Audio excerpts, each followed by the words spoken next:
about fragrances you've never seen. Jeremy Fragrances, help I surrender. I bow down to the new pretender. I'm on the mic, so you better stand back. Taking on your nose with a smelly attack. Calm down, ladies, form a queue. Right now I don't have time for you. Smelling like a man at the top of his game, putting all the other fragrance channels to shame. Vintage chorus, 50 sprays, you'll be remembering me for days. I'm Mr. Smelly, so remember my name. When it comes to fragrance, I've got game. Massive projection, massive sillage. When it comes to aftershave, I'm living it large.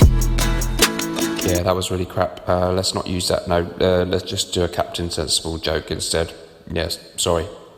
Hello everyone, welcome back to all of you in the Smelly Army. So today we're going to be having a look at Jeremy Fragrance brand Fragrance One Office for Men and giving you my verdict on this fragrance. Before we get into that, don't forget that I've got the Smelly Army private members club over on Patreon, where for just $2 a month you get a Mr. Smelly video extra week. Every week, I mean. And more. We're building a great community in there. I'd really love to see you in there. If you'd like to join up, there's a link in the description. Hope to see you there. Now let's get into the video. We're talking today, of course, about Fragrance One, that's the brand, and the fragrance is called Office for Men, and it is, of course, the brand of the very famous Jeremy Fragrance, the #1 online fragrance personality on YouTube, fragrance reviewer, fragrance phenomenon, really, isn't he, Jeremy Fragrance? So Jeremy released this fragrance this year in 2019. I think it officially came out. It was originally launched by a Kickstarter campaign, which was fabulously successful in terms of the number of sales and revenue that he got from it, and now you can buy it over on the company's website. There's a Fragrance One website, which I will put the link to in the description below, just in case you're interested to go and check it out. A few words on Jeremy Fragrance. First of all, of course, how many words have already been expended on this man in the fragrance community, including quite a few by me. Jeremy's fragrance channel has been going since, I think, around about 2014 or maybe 15. I think it's 2014 that he started, and at some point not too long into his career, he became the biggest fragrance reviewer, the one with the most subscribers and the one with the most views on YouTube of any fragrance reviewer. His channel now has, I think, coming up for 800,000 subscribers. The videos get many more views than the average viewing number for any other reviewer, and he's absolutely, you know, way more than double. It's sort of 6-7 times bigger, maybe almost 10 times bigger than any other fragrance channel. So he's really broken through the boundaries of the online fragcom, the fragrance review world of YouTube that I'm part of, and become a mainstream YouTuber. For many people who watch a lot of different stuff on YouTube, he is the go-to. He is the fragrance guy. He's the go-to fragrance guy for a lot of young men.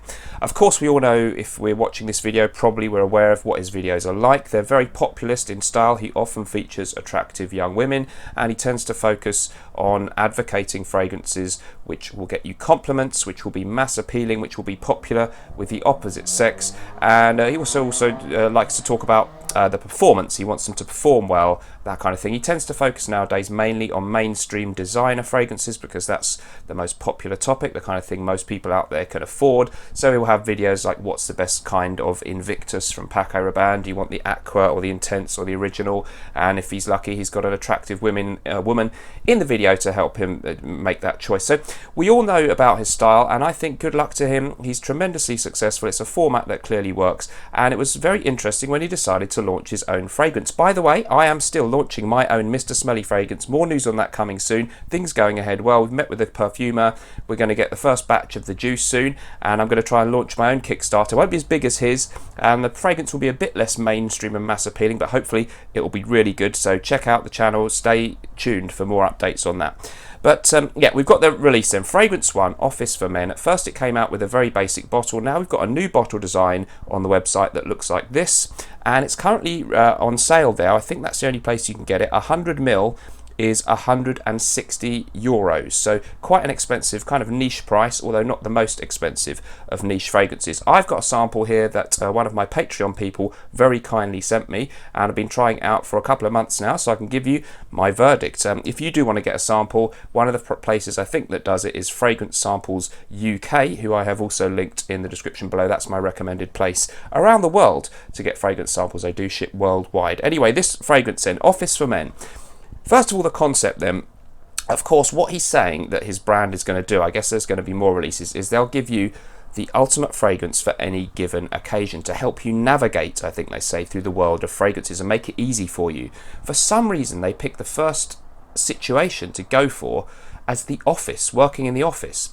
That is strange. There was a recent video from Dava from the Fragrance Bros channel, and he was very negative about the fragrance, and one of the things he picked on that I did see his point about this was, why would you pick the office? It's one of the least interesting or exciting parts of most people's life, even if you quite like your job. The concept of going to an office is not one of the more exciting things in life. Surely a fragrance for a night out, a date night, for having fun, or some romantic situation would have been a better theme. But anyway, for whatever reason, Jeremy chose the office fragrance. I guess it is where a lot of us spend a lot of our time, and I guess that maybe that's the reason he thought, well, where do you need to smell good? Where do you need to someone help you make the decision, how should I smell on a day-to-day basis on the office? Maybe that was his logic. Anyway, the fragrance has been very successful, I think, in commercial terms, so it clearly worked out for him. But it is a rather uninspiring title, Office for Men. So a bit bemused by that one. The fragrance itself, then, let's get into the notes. The top notes are bergamot, ambrox, and orris. In the mid, we have pink pepper, cachalox and paridisone, and in the base it's musk patchouli and intense modern woods. The perfumer is Alberto Marias, a very famous long-standing perfumer, the man who brought us Acqua di Gio, but way back in the 90s, and many other huge selling fragrances. He's a massively successful and prestigious perfumer, so Jeremy did well to get him on board. Let's talk about how this one smells. I've got tons of it on today, actually. It opens with a really, really nice bright citrus burst. Definitely tons of bergamot, maybe lemon and grapefruit also come to mind. Very sharp, very vibrant, a very, very pleasant opening. You do immediately smell the ambroxan accord, which is also common to many other popular designer fragrances today, e.g. Dior's Eau Sauvage, and probably, I think, in Bleu de Chanel by Chanel. And there is a similarity in the overall feel of this fragrance to those two, but it's not exactly like them. I actually find it to be more natural and citrus smelling, more citrus heavy than either of those two in the opening to my nose, and I perhaps even slightly prefer the opening, but it does very much have a modern masculine fragrance, maybe you could say generic vibe about it. It's not a classic old school masculine citrus fragrance, the kind that I often like. It's got that modern vibe. As things progress, the brilliance of the opening dies down a little bit, and you do get a lot of this masculine, modern, woody, ambroxan type accord hanging around on your skin in a certainly not unpleasant way.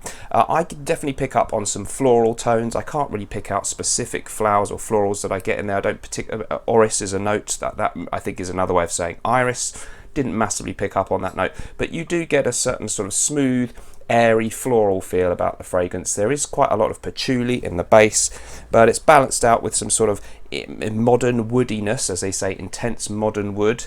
Whatever ingredient creates that accord, it'll be aroma chemicals, of course, and it just gives this very crisp, modern, masculine, fresh overall scent. It does smell a little bit like a combination of other fragrances out there to some extent. I kind of did think at one point maybe if you took Bleu de Chanel, Dior Sauvage, maybe a bit of Creed Aventus, and mixed them up, a third of each in a decant, shook it up and sprayed it, you'd kind of get something a bit like Office for Men.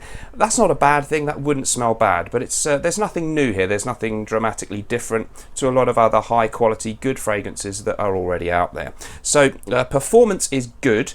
Dava from the Fragrance Bros said it was kind of too strong for the Office. I think if you didn't go mad, it's just good, decent performance. I don't think it's crazy. It does last really well, so it's in the good but not beast mode category, so I think it would be okay for the Office, but you could certainly wear it for a night out or any occasion. It would be fine for summer. Very versatile scent.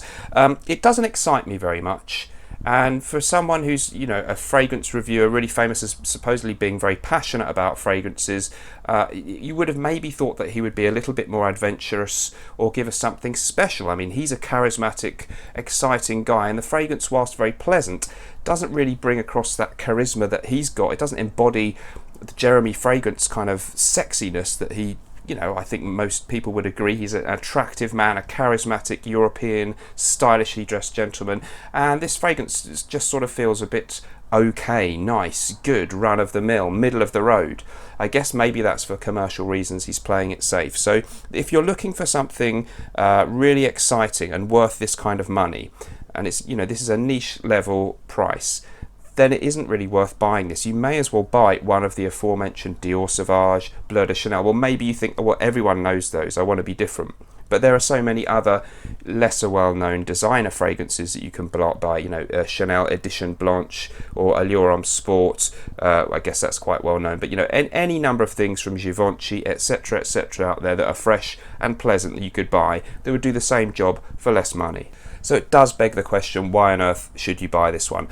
It's a decent fragrance, it smells nice, it's high quality, it lasts well, but it's slightly overpriced, and I can't, you know, the name doesn't excite me, the packaging doesn't excite me, the story behind it doesn't massively excite me. So unless you really love the Jeremy Fragrance story and want to really buy into that, I can't see any reason to rush out and purchase this fragrance. It is decent. I don't agree with Dava, who pretty much said it sucked, and some people have been laughing and mocking it. It doesn't suck. It's just okay. It's good. It's high quality. It's as good as designer fragrances, but it's not much better than them, and it costs a lot more. So for your money, I think you can go out there and get much more exciting fragrances for this kind of money. So my verdict, I would probably give it, just based on smell alone, a nice 7.5 out of 10. Taking into account the value for money, you'd knock that mark down a little bit. So not hating on it, but certainly not a huge fan. It's okay, it's decent. I did a list on modern office fragrances as alternatives to this that you might want to try out, which I'll put a card at the end of the video coming up soon. You might want to go and click on that for some alternatives. Let me know what you think of Office for Men from Fragrance One in the comments below, and anything else that you'd like to say about the video.